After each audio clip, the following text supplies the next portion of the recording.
Students, good morning बेटा। बेटा अपना ना आज का टॉपिक है to study about the flux and its use.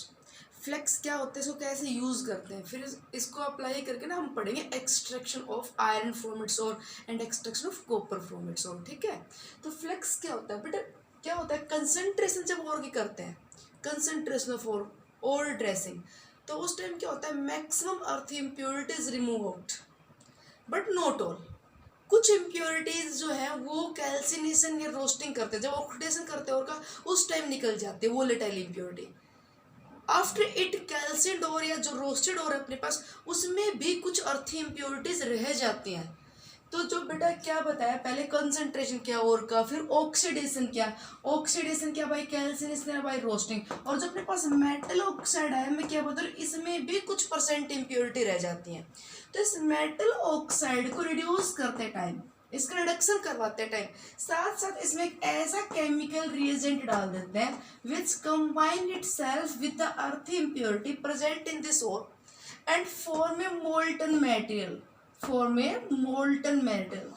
Means flux एक ऐसा सब्सटेंस है जो अपने आप को, flux is that substance which chemically combine itself, which chemically combine itself with earthy impurities, which chemically combine itself with earthy impurities. earthy impurities को क्या बोलते बेटा? gang, which still remained in the calcined or roasted ore and form a fusible metal, form a fusible metal। ये जो fusible metal बनता है इसे बोलते हैं स्लैग। क्या बताया कि कैल्सिनेशन रोस्टिंग करवाने के बाद भी कुछ परसेंट अर्थी इम्प्योरिटी रह जाती हैं।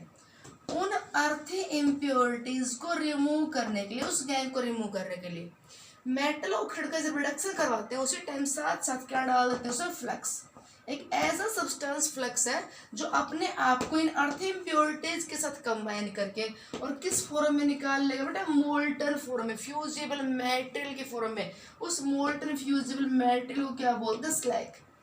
Slag is the substance which is formed by the chemical combination of the earth impurities with the flux. So you can say simply flux is used to remove the earthy impurities if present in calcined or roasted ore. Now the type of flux. ये flux बेटा दो type का होता है, acidic and basic. Acidic flux and basic flux. अगर impurities अपने पास जो और है उसमें अगर earthy impurities basic है, इफ अर्थी इम्प्योरिटीज आर बेसिक, अगर अर्थी इम्प्योरिटी जो गैंग पार्टिकल है वो बेसिक है, तो बेटा उसको रिमूव करने के लिए क्या यूज किया जाएगा? Acidic flux. Acidic flux is used to remove the basic impurities.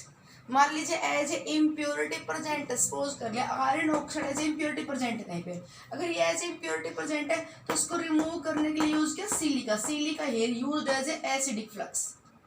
This combine it with and form the slag iron silicate. Similarly, ऐसे अगर अपने पास इम्प्योरिटी अपने ओर में एसिडिक, मान लीजिए किसी और में इम्प्योरिटी सिलिका, ये इम्प्योरिटी कहीं पे इम्प्योरिटी, तो इस इम्प्योरिटी को रिमूव करने के लिए लाइमस्टोन डाला।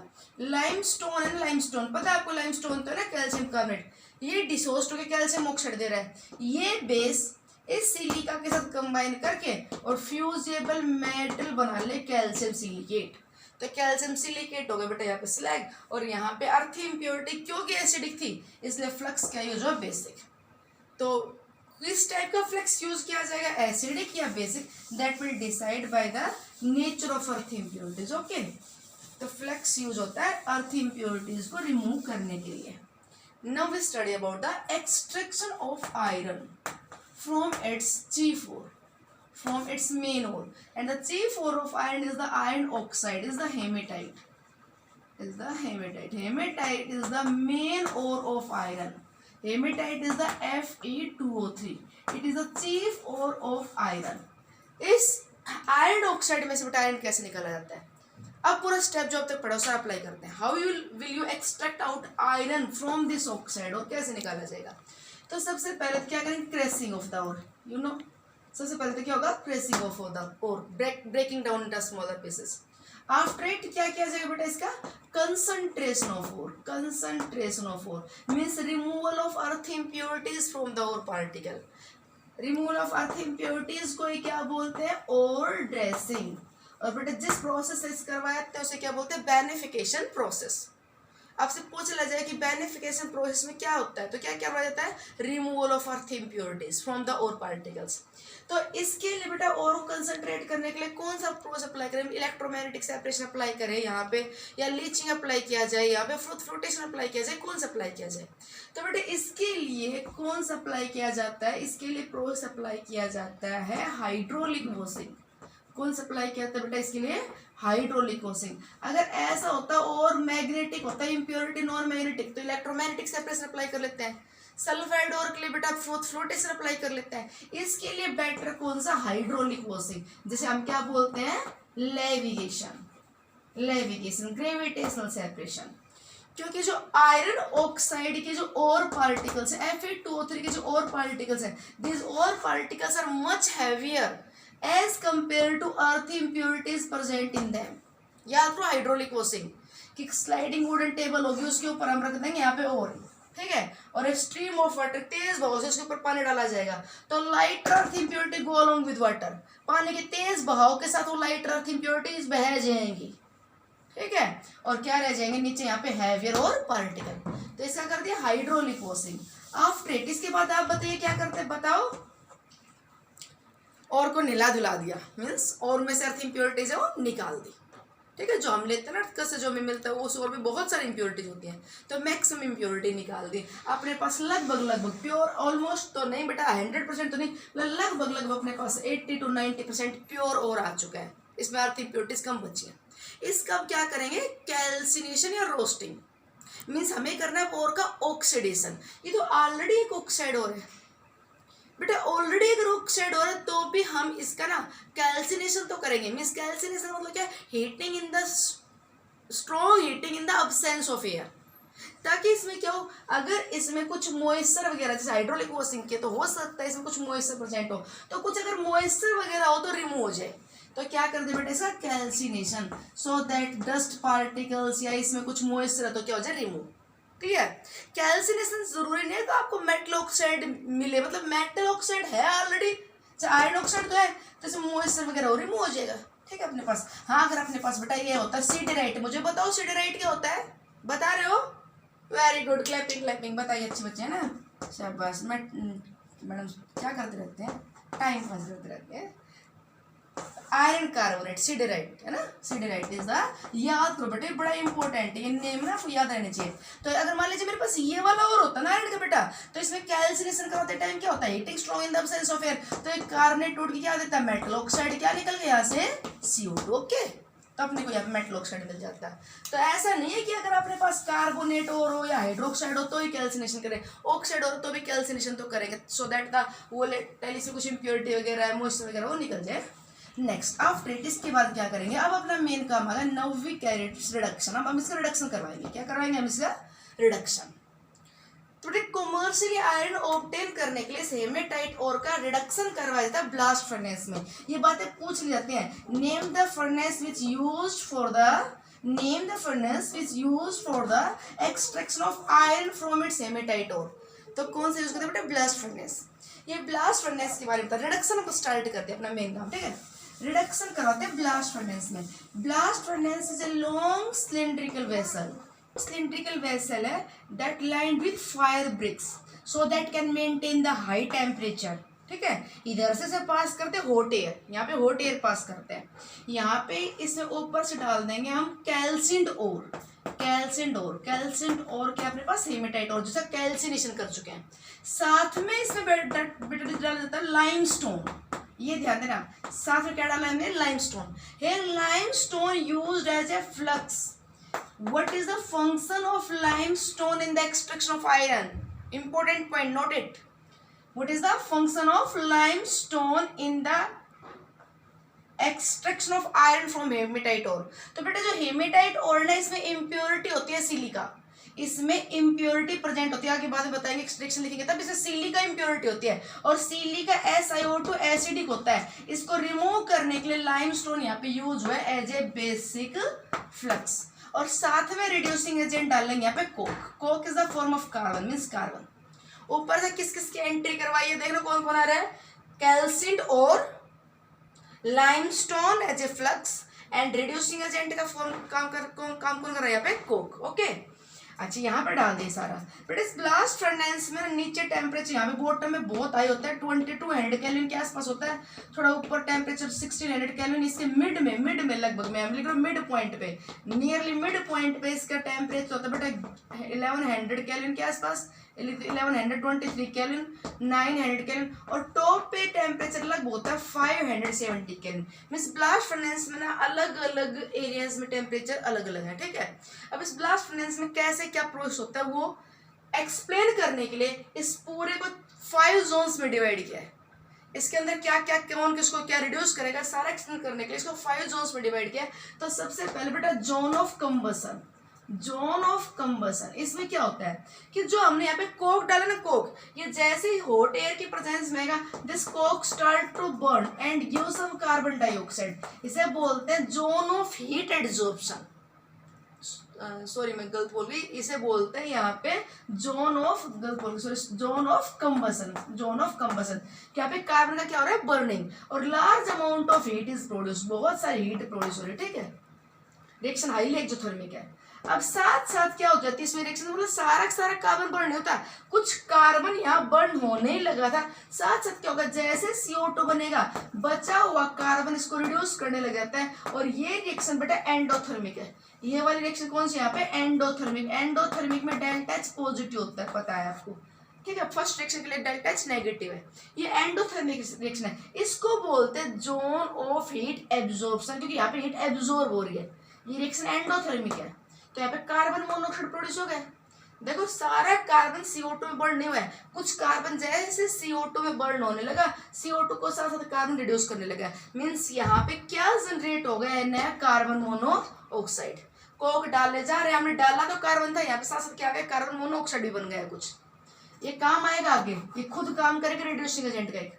Next zone of slag formation, zone of slag formation. अब यहाँ पे पता चल जाएगा कि what is the function of limestone, कि जो हमने डाला था कैल्शियम ओर, इस कैल्शियम ओर में बेटा प्रेजेंट होती इम्प्योरिटी सिलिका।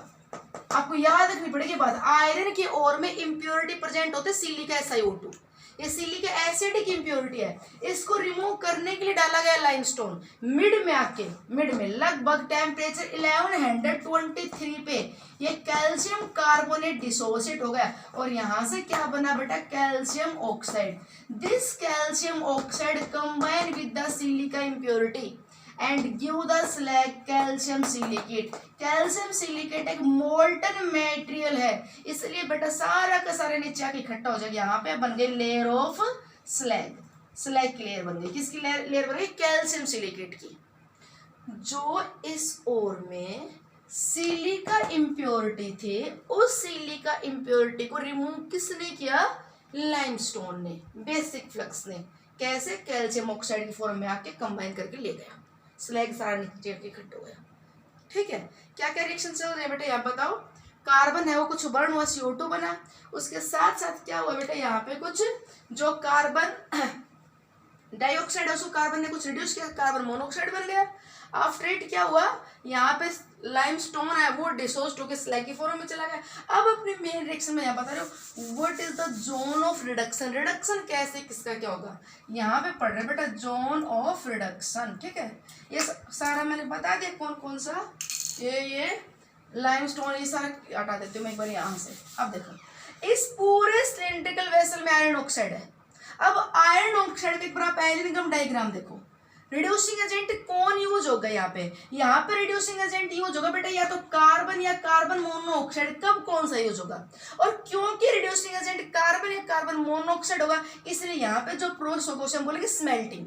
अगर रिड्यूसिंग एजेंट कोई भी होता है आप पायरोमेटलर्जी बोल सकते हो, बट रिड्यूसिंग एजेंट कार्बन या कार्बन मोनोऑक्साइड होता है तो क्या बोलते हैं, स्मेल्टिंग। तो now we carry out smelting of iron. कैसे होगी स्मेल्टिंग, देखो ये बेटा delta G versus temperature, delta G ऊपर बढ़ता जा रहा है, ये है लाइन आयरन ऑक्साइड के लिए, ये कार्बन मोनोऑक्साइड से डाइऑक्साइड के लिए, और ये वाला कार्बन से कार्बन मोनोऑक्साइड के लिए।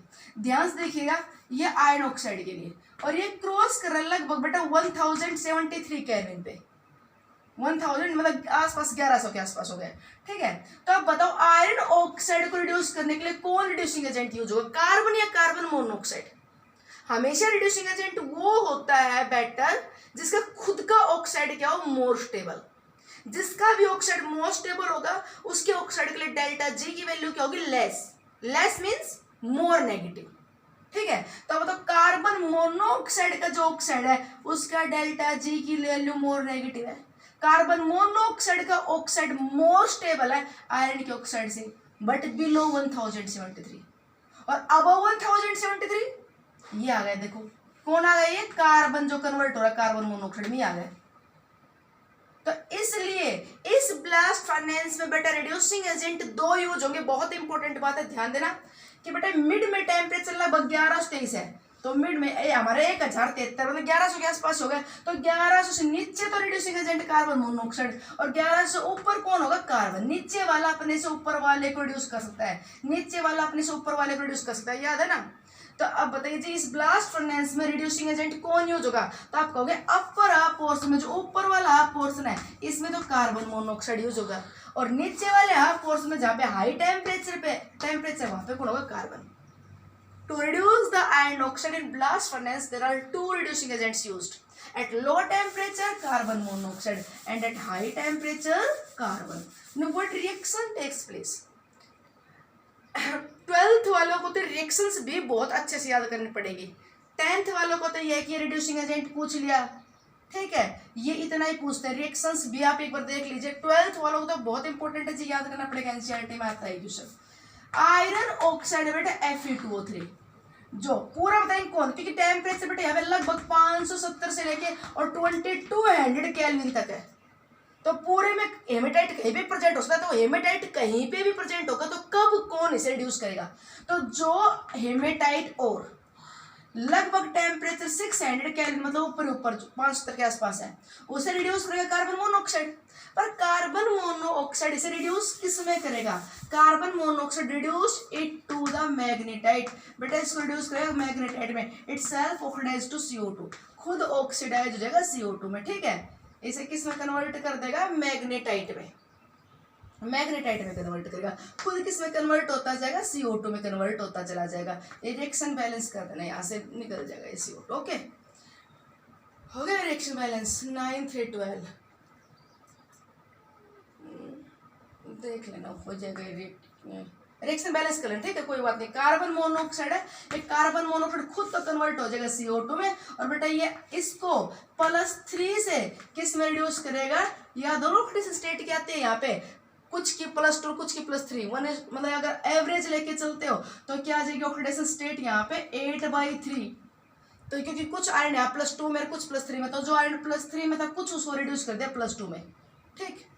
अच्छा जी, अगर अपना Fe3O4 बन गया इस टेम्परेचर पे तो उसको रिड्यूस कार्बन मोनोऑक्साइड कर देगा लगभग 800 केल्विन टेम्परेचर पे, किस में रिड्यूस कर देगा, आयरन में। किस में कर देगा, आयरन में, और खुद चला जाएगा CO2 में, ठीक है। ब्लास्ट फर्नेस में हेमेटाइट कहीं पे भी प्रेजेंट हो सकता है, तो हेमेटाइट जो बहुत लो टेम्परेचर पे हो इसमें कन्वर्ट हो गया, ये बना, इसको 800 केल्विन के आसपास CO ने रिड्यूस कर दिया आयरन में, ठीक। अगर अब ना Fe2O3 प्रेजेंट है, मान लीजिए खुद कहाँ प्रेजेंट है बेटा, इस टेम्परेचर पे 800 केल्विन से 900 केल्विन के आसपास अगर प्रेजेंट है, तो इस टेम्परेचर पे Fe2O3 को कार्बन मोनोऑक्साइड ही करेगा, पर फिर किस में रिड्यूस करेगा, आयरन ऑक्साइड में, खुद कन्वर्ट हो जाए CO2 में।